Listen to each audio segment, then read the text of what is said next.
Hey guys, welcome to your 10.2 notes. This is all about finding arc measures of a circle. So our arc are the curved sections of the circle. So when I'm talking about an arc, that's really what I'm referring to, okay? So that's what we're finding out. So we're going to start by talking about the central angles. So central angle is an angle whose vertex, so remember this part of the angle is the vertex, that corner piece right there. And if the vertex is the center of the circle, it's a central angle.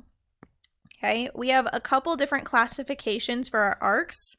Actually, 3 classifications. So we have a minor arc. Okay, that's when our central angle is less than 180 degrees. We have a major arc, so it's between 180 and 360.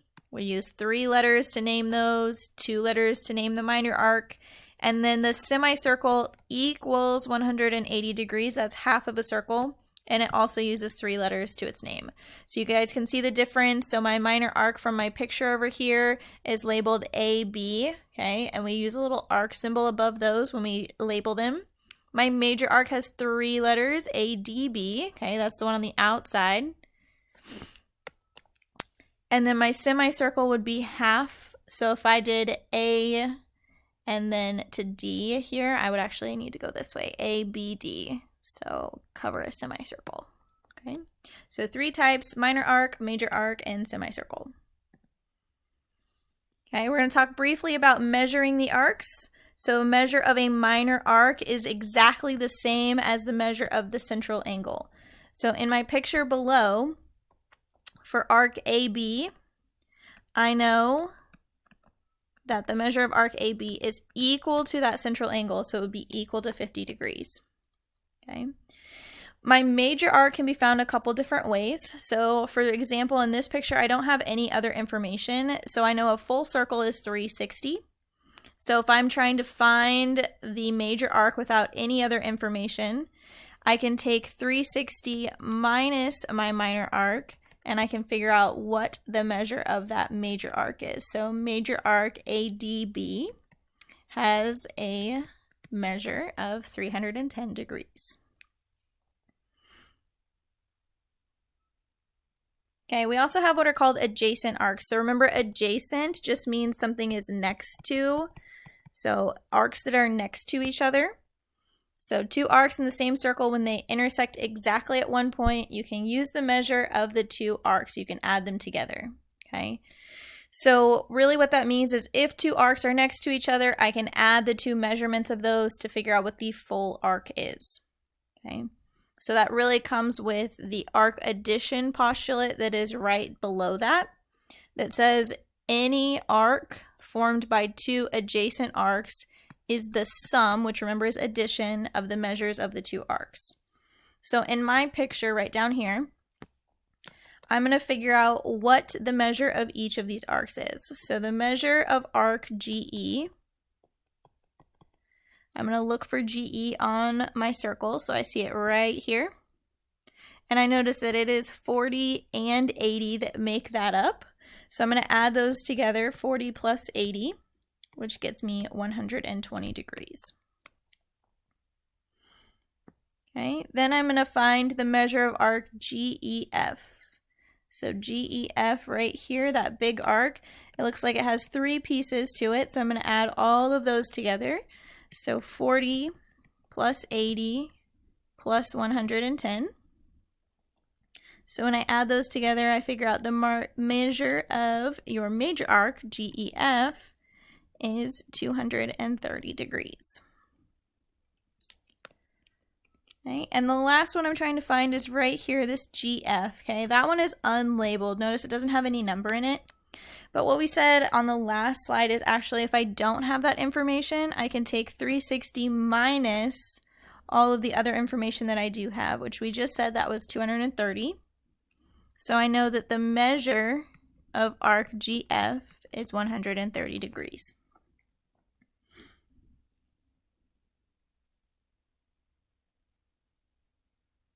Okay, let's practice some more with a new picture. So here, I'm going to identify the arc as major, minor, or a semicircle, and then find the measure of the arc.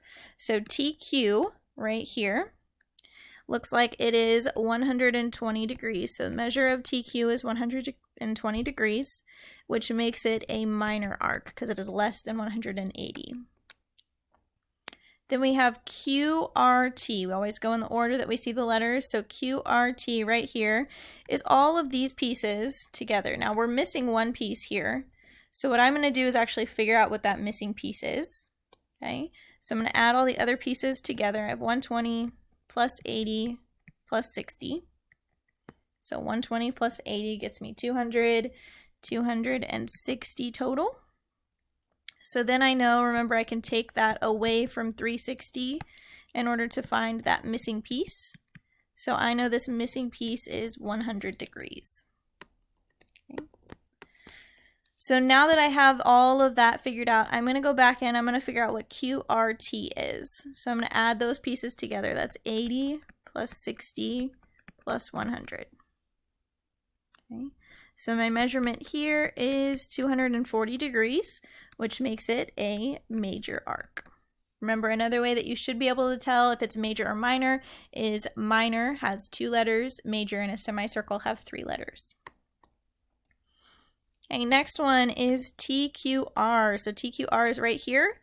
Hopefully you see the 2 pieces that make up TQR. So if I add those together, I do get 180 degrees, which makes it a semicircle. That's half of a circle there.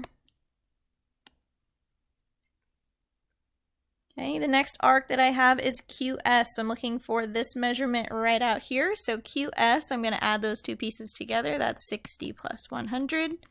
So I get 160 degrees for QS, which makes it a minor arc. Then I have the measurement of TS. TS is a very short one here. Okay, I'm not having to add anything together. That is simply 80 degrees, which makes it a minor arc. And the last arc is RST. So RST right here, I'm adding together 80 plus 100, so I get 180, which makes this a semicircle.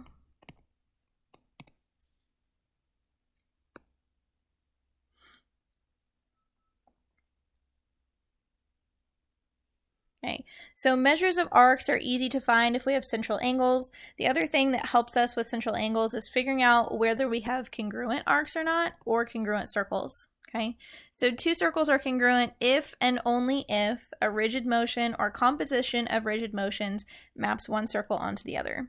So think back to chapter 4, that was things like rotations, reflections, or translations. So if I could pick up the shape and I could move it right on top of another circle and it's the exact same size, that would be a congruent circle. Okay, so 2 circles are congruent if and only if they have the same radius. So that is one easy way to figure out if they're the same size. Okay, this is the measurement that goes all the way around. So if I took this radius and I rotated it around the center, that would tell me that this is the same size as this because it has the same radius. Okay, so these circles would in fact be congruent. So if it has the same radius, then those are congruent.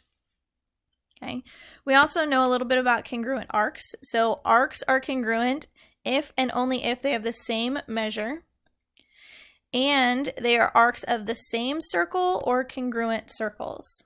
Okay, so either I have 2 circles that are exactly the same size. Okay, then I know right here, if they have the same measure, maybe this is 30 and 30, okay, those are going to be congruent arcs. Okay, if not, then they might not be congruent arcs. Okay, we do have to have just enough information there. So we also know congruent central angles theorem right here is going to help us out. It says in the same circle or congruent circles, so what I just mentioned, 2 minor arcs are congruent if and only if their central angles are congruent. So these angles inside should be the same size. Okay. So we're going to use that information. Remember, we're looking for the same circle or congruent circles, which congruent circles have the same size radius. And I'm looking for that central angle to be the same. Okay, so 2 things I'm looking for. So tell whether the red arcs are congruent. Explain why or why not. So here, I have 2 arcs that are in the same circle. Okay, so that's helping me out. And I know the central angle is the same. So yes, this is indeed congruent arcs. Okay. Here I have two different circles. I don't know that the radius is the same. It looks like this. I have a smaller circle and then a bigger circle. So right away, it does not meet one of the criteria, so this is a no, not congruent. Okay, next picture I have here, I have two circles. Okay, it looks like my central angle is the same, so that's good. And then I'm looking to see, are they congruent circles? So I do have the same size radius on both of these. So they are congruent circles. So yes, the red arcs are congruent. Okay, next picture, very similar. It looks like I have the same central angles. And I have a congruent radius.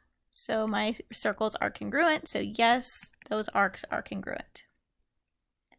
And last picture here, here's my red.